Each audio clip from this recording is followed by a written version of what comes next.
अस्सलामुअलैकुम, मैं हूं सारा मसूद और आप देख रहे हैं Salim Bukhari show. I hope you are in good spirits. Program का आगाज करते हैं जी। मशरिक़ वुस्ता के अंदर with every passing moment situation जो है वो मजीद वॉलेटाइल होती दिखाई दे रही है।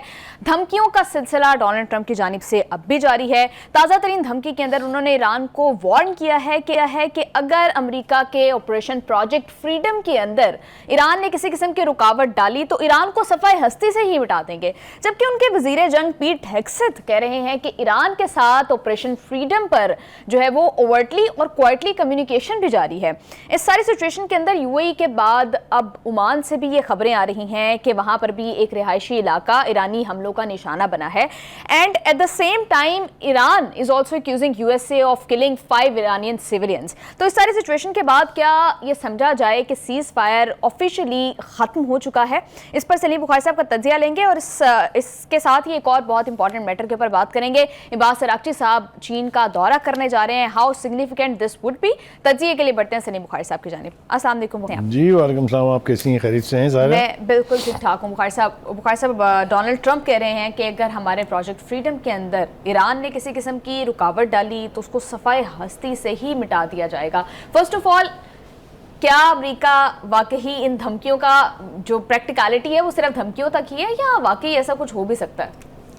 देखिए, जो ट्रंपू भाई हैं, हाँ जी, ये नारे मारने और दावे करने के तो पुराने आदी हैं। खैर, उसके बारे में तो कुछ नहीं। मुझे ये समझ में नहीं आई कि इनकी जो ऑडियंस है वो टॉलरेट कैसे कर लेते हैं इनको।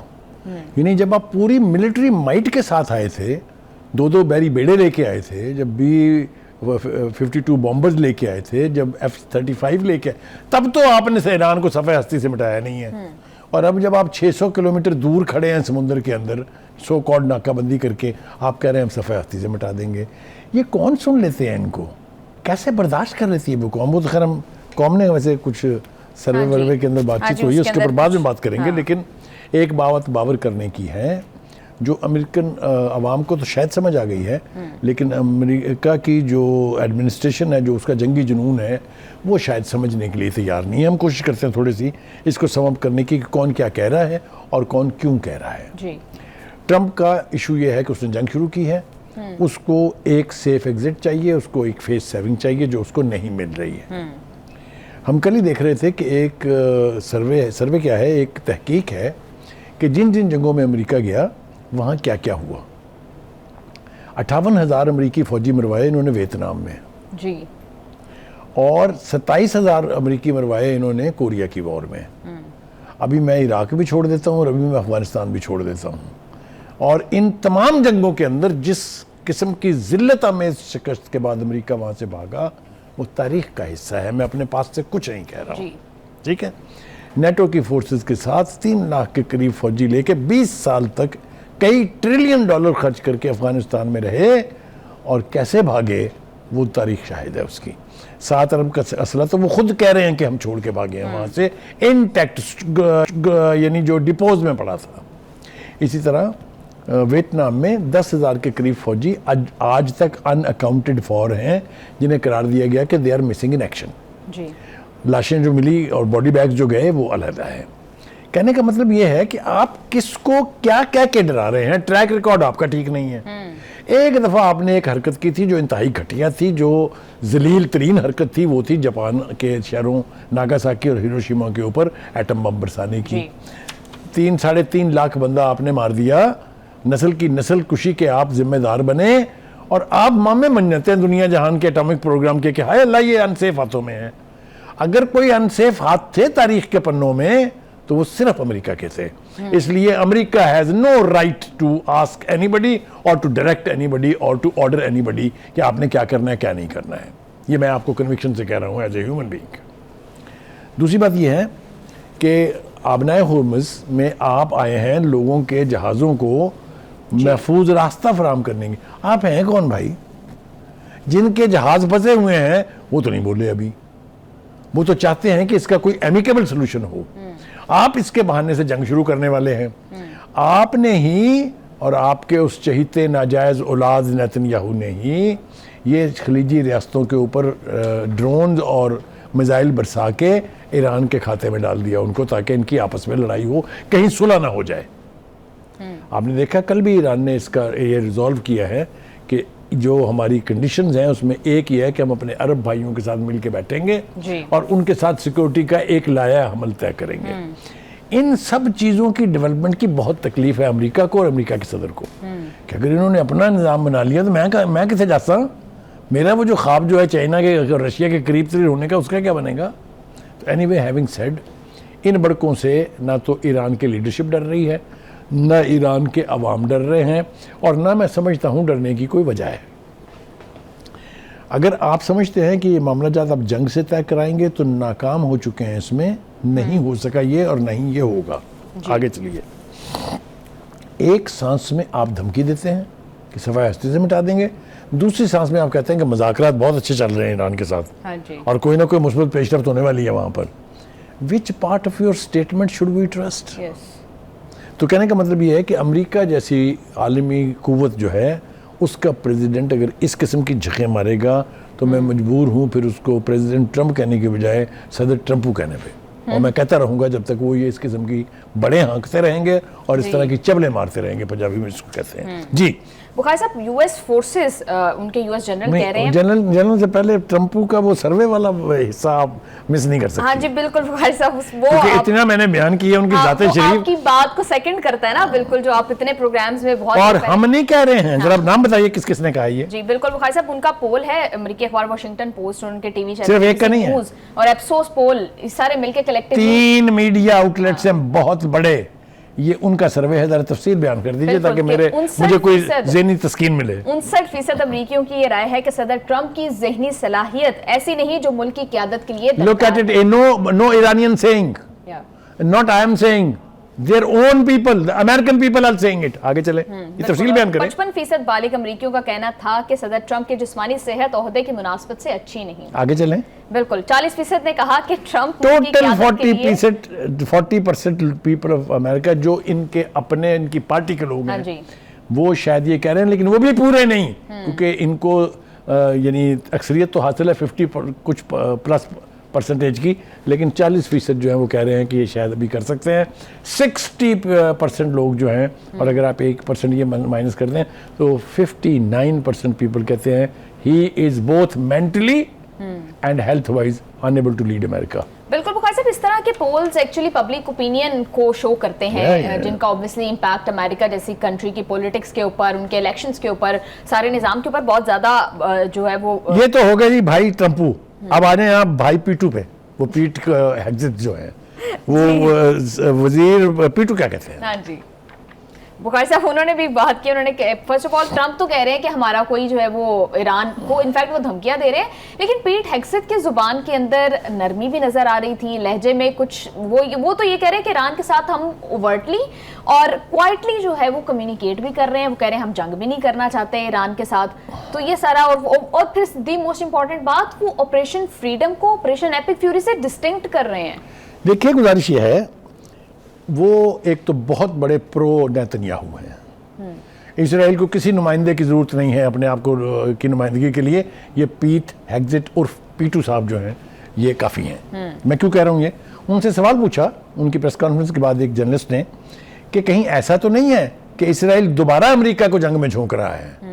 भाई तड़प उठे, तिलमला उठे भाई, और उन्होंने कहा नहीं ऐसा बिल्कुल नहीं है, क्योंकि जो वॉर की व्हीकल चल रही है उसकी स्टीयरिंग पर सिर्फ एक ही हाथ है और वो है प्रेसिडेंट ट्रंप का। कहने का मतलब ये है कि एक तरफ आप ये कह रहे हैं, दूसरी तरफ आपकी जो सेंट्रल कमांड है वो ये कह रही है, सेंटिकॉम जो है, कि तमाम मुसल्लह अफवाज तैयार हैं, ईरान पर हमले का अगर हुक्म मिला तो 1 सेकंड नहीं लगाएंगे और हमारी हालिया खामोशी को कमज़ोरी ना समझा जाए।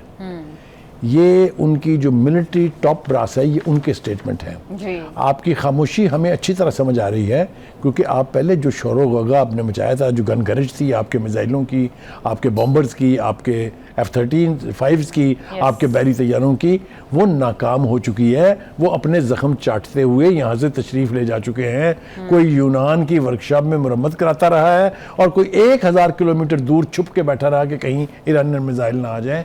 ये है आपकी औकात, ठीक है। फिर आप आए वहाँ से, एक बात और मैं अर्ज़ कर दूँ, फिर आए आप वहाँ से पायलट को रिक्लेम करने के चक्कर में वो ढूंढने के लिए कि अफसूदा यूरेनियम कहाँ रखी है। 5 जहाज आप गिरवा के गए, इंक्लूडिंग ए हेलीकॉप्टर। तो आपको अपनी औकात अच्छी तरह समझ आ गई है। फिर मुझे ये बताइए, क्या ये नहीं लगता था कि आज अभी किसी वक्त लम्हे पैराट्रूपर्स उतरने शुरू हो जाएंगे वहां, लैंड फोर्सेस? याद है आपको? 11,000 वहां से आ गए, 2,000 वहां से आ गए, 4,000 वहां से आ गए। बस ये गए सो गए और जजीरा खर्ज जो है वो कब्जे में आया तो आया। तो क्या हुआ? आए क्यों नहीं फिर भाई? आप तशरीफ ले आते ना, अब आ जाए। तो कहने का मतलब यह है कि आपकी मिथ टूट चुकी है। आपकी मिलिट्री माइट ने एक मुल्क सिंगल वो आपके सामने खड़ा हुआ है और उसने आपको कहा है गुड नोइंग यू, ऐसे ही खड़े हो जाओ। हाँ जी। और आपको वहां खड़ा होना पड़ा। जी बुखारी साहब बिल्कुल ठीक कह रहे हैं। प्रोग्राम में शामिल करेंगे एक शॉर्ट ब्रेक के बाद यहीं से डिस्कशन को कंटिन्यू करेंगे, सो स्टे विद अस।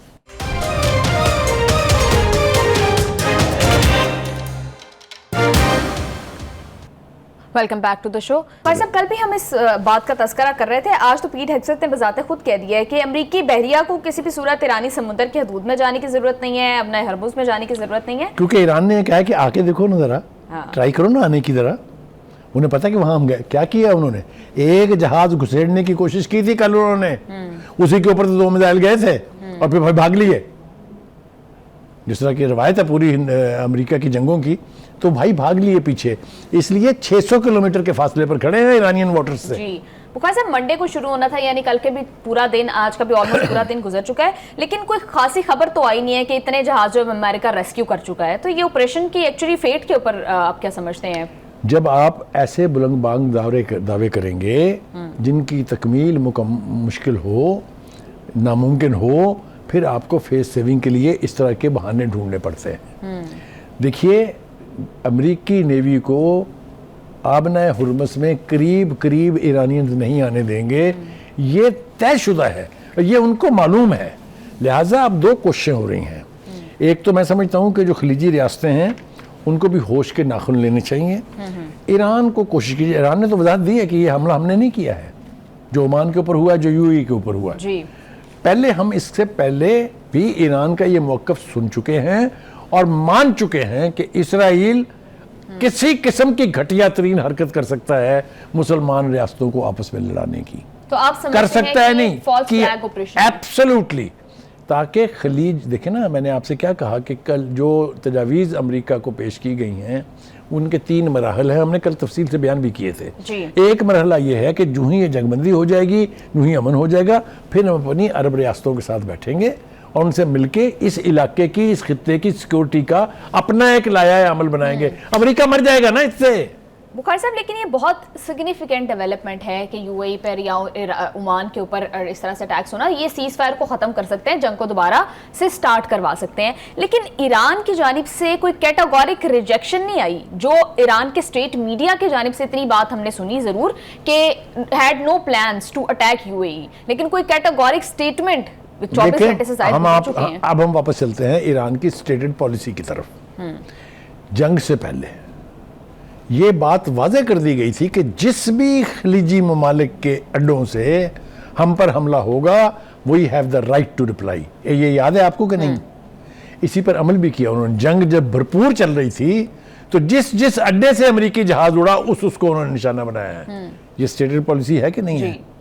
तो अभी भी अगर इन रियासतों से कहीं से भी अमेरिकन ऑपरेट करेंगे, अब आपको मैं यूएई का बता दूं, ज़रा जाइए सोशल मीडिया पे चले जाएं या इवन स्टेट मीडिया पर, नेशनल मीडिया के ऊपर चले जाएं। अमेरिका रीइंफोर्स कर रहा है अपने आप को यूएई में। 4000 से ज़्यादा फौजी भेज चुका है, जहाज़ों की वहाँ लाइन लगी हुई है, बिला वजह नहीं है। वो क्या है ना, कुछ तो खिज़ां है बाइसे बर्बादी के चमन, कुछ बागबां का हाथ भी इसमें ज़रूर है। तो यूएई की लीडरशिप को भी होश के नाखून लेने चाहिए कि अमेरिका का स्टूज बन के, अमेरिका का इंस्ट्रूमेंट बन के, टूल बन के ईरान के साथ या मतलब किसी भी हवाले से कोई दुश्मनी मोल नहीं लेनी चाहिए। बुखारी साहब, वो बुक है द आर्ट ऑफ वॉर, उसमें संजू लिखते हैं कि किसी भी जंग को जीतने के लिए आपको अपने एनिमी का पता होना बड़ा ज़रूरी है। तो करंटली जिस तरह से हम देख रहे हैं कि अगर आपकी बात की तरफ ही वाकई ही जाएं कि अगर ईरान ने अटैक किया भी है वहाँ पर अमेरिकन इंटरेस्ट को, तो फिर ईरान क्या अपने एनिमी को बहुत अच्छे से समझता है? उसको पता है कि अमेरिका इस पोजीशन में नहीं है कि वो दोबारा जंग शुरू। मैं ज़रा इसको दूसरे तरीके से कहूँगा, बात आपकी बिल्कुल ठीक है। Iran knows how to bleed Americans. जहां जहां उसने ज़रूरत महसूस की है वहां वहां उसने अटैक किया है। ये जो फ्लीट थे ना, जो एयरक्राफ्ट कैरियर्स जिसको कहते हैं आप, जरूरत नहीं होती किसी की उसके इर्द गिर्द कई कई 100 किलोमीटर में घुसने की। जो एक नई मिसाल पैदा की गई वॉरफेयर में कि एक वक्त में 3 प्रोंग अटैक किया उन्होंने। एक तरफ से बोट्स जो थी उनकी बैरी, वो मिसाइल लेके चली, दूसरी तरफ से ड्रोन्स गए, वो दोनों बेचारे उनसे निपट रहे थे तो पीछे से मिसाइल पड़ गए। तो कहने का मतलब ये है कि ईरान ने ये स्ट्रेटजी बना रखी है कि किस हद तक अमेरिका आएगा और किस हद तक उसे जाना है। इसराइल के वो चूं बोलने वाले वो किधर हैं, वो नेतन्याहू जो बैठे हैं ना, इसलिए कि उसने देख लिया कि ईरान के साथ अगर जंग मुझे लड़नी पड़ी तो मेरा हशर क्या होगा। बिल्कुल बुखारी साहब, अमेरिका और खलीजी ममालिक मिलकर एक यूएन की करारदाद भी तैयार कर रहे हैं अपना हरमुज के ऊपर, और वो कोशिश कर रहे हैं कि ईरान वहाँ पर बारूदी सुरंगें जो बिछाई गई हैं उनको ईरान साफ करे, ईरान वहाँ से टोल ना ले, मतलब ओवरऑल जिस तरह से प्री वॉर कंडीशन के ऊपर अपना हरमुज। देखिए, यूनाइटेड नेशन की बैटल अब बिल्कुल क्लियर है। ना ही तो इसराइल के खिलाफ कोई रेजोल्यूशन पास होने दी है अमेरिका ने, और ना ही ईरान के खिलाफ कोई रेजोल्यूशन पास होने देगा चाइना और रशिया। ये मंजरनामा हम देख चुके हैं, लिहाजा वो जिस किस्म की भी वो ज़ाहिर है वो अमेरिका ने स्पॉन्सर कराई है, अमेरिका ने ही वो ड्राफ्ट कराई होगी, अमेरिका ने ही अपने ज़ेर असर मुल्कों को कहा होगा कि आप इनिशिएट करें इसको। लेकिन सिक्योरिटी काउंसिल में अब वो अमेरिका का जो अंधाधुंध असर रसूख था वो दौर ख़त्म हो गया है। इसलिए ये हो रही है तो होने दें, इसको देखते हैं इसका कोई सिग्निफिकेंट इम्पैक्ट आज तक किसी यूनाइटेड नेशन की सिक्योरिटी काउंसिल की रेजोल्यूशन पर अमल हुआ? बात तो आप बिल्कुल ठीक कह रहे हैं। बिल्कुल मुखार साहब, प्रोजेक्ट फ्रीडम के ऊपर कल डोनाल्ड ट्रंप ने जो ट्वीट की थी उसके अंदर उन्होंने साउथ कोरिया को भी शामिल करने की बात की। उन्होंने कहा कि साउथ कोरियन शिप को निशाना बनाया गया है, तो now the time has come कि जब साउथ कोरिया को भी इसमें शामिल हो जाना चाहिए, और खबर आ रही है कि साउथ कोरिया इसमें शामिल होने पर गौर। देखिए, साउथ कोरिया अमेरिका का पुराना एलाई है। साउथ कोरिया की जो जंग थी, मैं अभी आपको उसका नक्शा बता चुका हूँ क्या हुआ था वहाँ। तो उसको तो जो अमेरिका साहब डिक्टेट कराएंगे वो उसके मुताबिक चलेंगे, बन जाएंगे हिस्सा। सो व्हाट, तो क्या होगा? उसके पास इतनी कोई कुव्वत नहीं है कि वो वहाँ से चले और आके अपने हुर्मस के अंदर अपने आप को डिफेंड करे। अमेरिका उसको यूज़ करेगा कि देखें जी, साउथ कोरिया जो है वो भी हमारे साथ है। कोई सिग्निफिकेंट इम्पैक्ट इसका ग्राउंड सिचुएशन के ऊपर पड़ने नहीं जा रहा है। लेकिन मुखार साहब, आपको नहीं लगता कि फिर जनूबी कोरिया के भी स्टेक्स आ जाएंगे इसके अंदर? देखिए, स्टेक तो इस वक्त उन सब के हैं जो एलाइज हैं अमेरिका के, जो बाकी रह गए हैं। जंग अपनी बदतरीन सूरत में हो चुकी है जी, इससे बदसूरत नहीं हो सकती। दूसरे लफ्जों में मैं कहूंगा कि full fledged war against Iran लड़ी जा चुकी है, नहीं जीती जा सकी। ये रियलिटी है। अब आप ये इधर उधर के पंगे पुंगे कुछ लोग मनाम के जो मर्जी कर लें, you can not conquer Iran. ये रिकॉर्ड की बात है, ये साबितशुदा बात है, ये दुनिया ने मान ली है। तो कहने का मतलब ये कि साउथ कोरिया और no South Korea, it doesn't matter, it's America basically, and it's America only because this Hegseth guy is a Netanyahu's guy. इन दोनों ने मिलके वो एप्स्टीन की फाइल्स जो हैं वो बगलों में दबाई हुई हैं। जो ही ट्रंप सामने आता है वो हल्के से हाथ खोलते हैं, साथ ही ट्रंप सा फारग।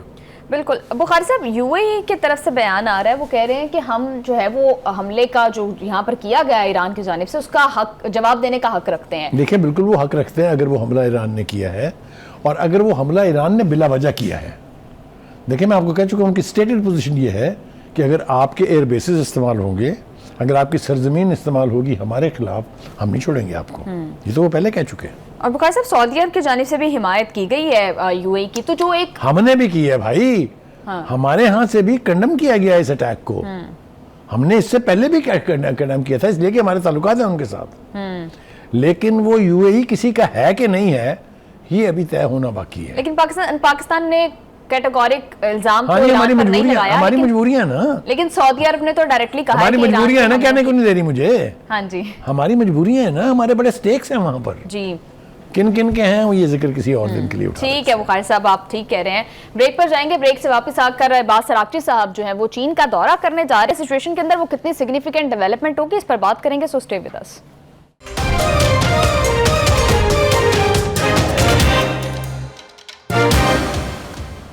Welcome back to the show. Iran के वज़ीर ख़ारजा अब्बास अराग़ची जो हैं वो बुखारी साहब चीन के दौरे पर जा रहे हैं और मुज़ाकरात में भी हमें पता है कि बाकर कालिबॉफ का कितना इंपॉर्टेंट रोल अब्बास अराग़ची साहब का कितना इंपॉर्टेंट रोल है अलॉन्ग विद बाकर कालिबॉफ साहब। तो अब्बास अराग़ची साहब का ये दौरा किस नौयत का दौरा होगा, इसमें क्या मामलात ज़ेर बहस आएंगे? देखिए, दो शख्स जो हैं, एक अब्बास अराग़ची और दूसरे बाकर कालिबॉफ जी, ये पॉलिटिकल फेस है ईरानियन रजीम का, ठीक है जी। लिहाजा वो जो कुछ भी कहते हैं इज़ वेरी इंपॉर्टेंट जी। ये चाइना जा रहे हैं at the backdrop of China being vocal. America ने पाबंदियां लगाई 5 कंपनियों के ऊपर जो ईरान से डील कर रही थी, दे वर चाइनीज कंपनीज जी। Without a loss of a second China की हुकूमत ने उन 5 कंपनियों का continue your trade with Iran, we are not bound of American wishes. It was a very prompt action. जी. And the whole world took notice of it. तो वो जो sanctions लगाने की एक रवायत चली आ रही है अमेरिका की, वो पहली दफा चैलेंज हुई है। It's not a small development. लिहाजा अब जिसके दिल में आएगा वो उठा के फेंकेगा, कहेगा बाहर मैं नहीं मानता। एक दूसरी बात यह है कि चाइना के प्रेसिडेंट की और चाइना की हुकूमत की पोजीशन हमें ईरान के हवाले से बिल्कुल वाज़ेह है। जो इम्पॉर्टेंट बात है वो ये है कि चाइना ने की फॉरेन मिनिस्ट्री ने ये बयान जारी किया है कि आबनाए हुर्मुज़ का मसला अगर प्रेसिडेंट ट्रंप के दौरे तक तय ना हुआ तो ये मुज़ाकरात के एजेंडे की टॉप आइटम होगा। हाँ जी। That means China has stated its position कि आबनाए हुर्मुज़ में आप ये जो इस वक्त ड्रामा चल रहा है इसको बंद करें। हाँ। इसका कोई एमिकेबल सोल्यूशन ढूंढें। अगर ये नहीं ढूंढा जाता तो उनके साथ मुलाकात में कोई फंडामेंटल बात नहीं होगी। बुखारी साहब, क्या अब्बास अराग़ची साहब ब्रीफिंग देंगे? जो प्रपोजल्स भेजे गए, जो अमेरिका का उस पर जवाब आया, उसके बारे में चाइना को मुकम्मल तौर पर अपडेट करेंगे उनको कि उन्होंने हमें क्या ऑफर किया, हमने उनको क्या ऑफर किया, हमने कितनी चेंजेस की उसमें, किस हद तक हमने अपनी पोजीशन को कंप्रोमाइज़ किया। इसके बावजूद भी वो हमें धमकियां देने से बाज नहीं आ रहे हैं। इसके ऊपर फिर चाइना का रिएक्शन हमें पता चल जाएगा, क्योंकि एलामिया तो जारी होगा इनके दौरे के बाद। बुखारी साहब, क्या कोई गारंटीज भी लेंगे? क्योंकि हम बात करते हैं अक्सर के बार बार ईरान का ये मुतालबा होता है कि गारंटीज दी जाएं। एब्सोल्युटली ईरान की ख्वाहिश है ये कि चाइना गारंटर बने, बिकॉज दे ट्रस्ट चाइनीज। इराक़ची इससे पहले रशिया का दौरा भी कर चुके हैं। हाँ जी। लिहाजा हम ये गुफ्तगू भी कर चुके हैं कि रशिया और चाइना दोनों हो सकते हैं गारंटर्स। उसके साथ हमने ये भी कहा था कि 5 मुस्लिम ममालिक भी ऐसे हैं जो गारंटर बन सकते हैं, जिसमें इजिप्ट है, जिसमें सऊदी अरब है, जिसमें कतर है, जिसमें पाकिस्तान है और इंडोनेशिया भी पॉसिबली हो सकता है। तो ये मामला जात भी वहाँ पर उनकी गुफ्तगू के दौरान ज़ेर बहस आएंगे। हाँ जी। बुखारी साहब, डोनाल्ड ट्रंप ने भी जाना है इस महीने दौरा चीन के लिए, और वो उन्होंने कल जब ईरान के हवाले से वो बात कर रहे थे, उनको धमकियां दे रहे थे, तो मीनवाइल उन्होंने ये बात भी की कि दौरा चीन बड़ा अहम होगा। चीनी सदर से मुलाकात का मुंतजिर हूँ। चीन के साथ लड़ने के बजाय बेहतर ताल्लुकात रखना ज़्यादा बेनिफिशियल है। हाँ नहीं, ठीक किया उन्होंने, ठीक बयान दिया उन्होंने, वरना लड़के देख लो। हाँ। देखें, चाइना की टेक्नोलॉजी ने हिंदुस्तान जैसे मुल्क की बैंड बजा दी। हमारे जहाज़ों ने जो F-17 थंडर हैं, उन्होंने रफेल का क्या हाल किया, मुझे तो मेरा मुंह चढ़ाते हुए मुझे ना मोदी की तरह से मुझे अफसोस होता है उसका।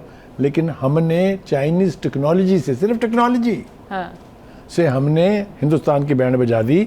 ये पता होना चाहिए दुनिया को भी और अमेरिका को भी ख़ास तौर से कि अगर वो चाइनीज़ टेक्नोलॉजी एक्सेसिबल हो गई टू द इरानियंस, अगर चाइना ने उनको तैयारे बेचने का कोई एग्रीमेंट कर लिया तो फिर वहाँ भी बैंड बजेगी उनकी। तो कहने का मतलब ये है कि ये विजिट बहुत इंपॉर्टेंट है इराक़ची की भी, और इसके बाद जो प्रेसिडेंट ट्रंप ने वहाँ जाना है। China is role in this region, Chinese role in this region is getting bigger and bigger. बिल्कुल बुखारी साहब, जिस तरह से मुज़ाकरात भी डेडलॉक का शिकार हैं, सिचुएशन आगे नहीं बढ़ रही है, यूं ही लग रहा है कि हम उसी पॉइंट के ऊपर जमूद का शिकार है। दैट्स द राइट वर्ड, जमूद का शिकार है। तो क्या ये चीन के दौरे के बाद डोनाल्ड ट्रंप के तभी ये जमूद टूटेगा? हाँ, मेरे ख्याल से वो इसको कहते हैं that will be A starting point for the good.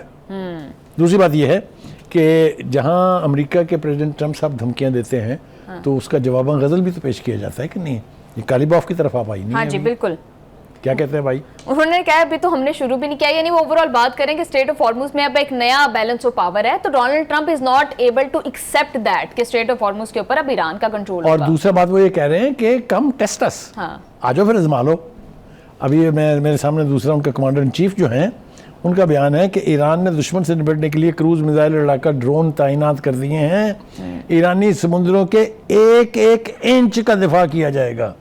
अमेरिकी एयरक्राफ्ट कैरियर अगर ये समझता है कि वो खुफिया रहने की टेक्नोलॉजी की वजह से आबनाए हुर्मुज़ तक पहुंच जाएगा, तो उन्हें ये पता होना चाहिए कि ईरान का जवाब होगा फायर। बिल्कुल बुखारी साहब, एक नया मैप भी IRGC की जानिब से जो है वो स्टेट ऑफ हॉर्मुज़ का जारी किया गया है, जिसके अंदर बताया गया कि कितने हिस्से के ऊपर ईरान का कंट्रोल है और वो UAE की कॉस्ट लाइन तक एक्सटेंडेड है। एब्सोल्युटली, और इसको किसी ने ना डिनाई किया है ना चैलेंज किया अब तक जी। ठीक है, तो ये ईरानियन तो इसके हवाले से बिल्कुल क्लियर है, उनको तो कोई कंफ्यूजन नहीं है। कंफ्यूजन है तो उनको है जो इंट्रूडर हैं, जो एग्रेसर्स हैं। आप बात समझ रहे हैं मेरी? तो इसलिए मैं समझता हूँ कि जितनी जल्दी ये मामला हल हो जाए, अमेरिका को ये बात समझ में आ जानी चाहिए कि वो आंखें बंद करके जो चाहे इस खित्ते में नहीं कर सकता।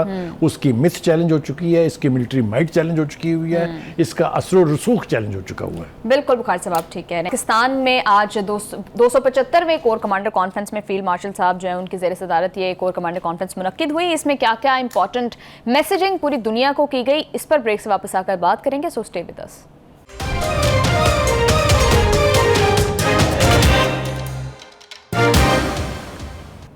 Welcome back to the show. Bukhari साहब, आज फील्ड मार्शल की ज़ेर सदारत 275वें कोर कमांडर कॉन्फ्रेंस का इनेकाद किया गया है। इस कॉन्फ्रेंस के अंदर फील्ड मार्शल ने ऑब्वियसली बहुत सारी बातें की हैं, लेकिन स्पेसिफिकली भारत और अफगानिस्तान को क्या मैसेज दिया गया है इस कोर कमांडर मीटिंग के थ्रू? देखिए, ये दो चीज़ें जो हैं, दो सब्जेक्ट आप कह लीजिए, ये फोकस है पूरी उस कोर कमांडर मीटिंग का।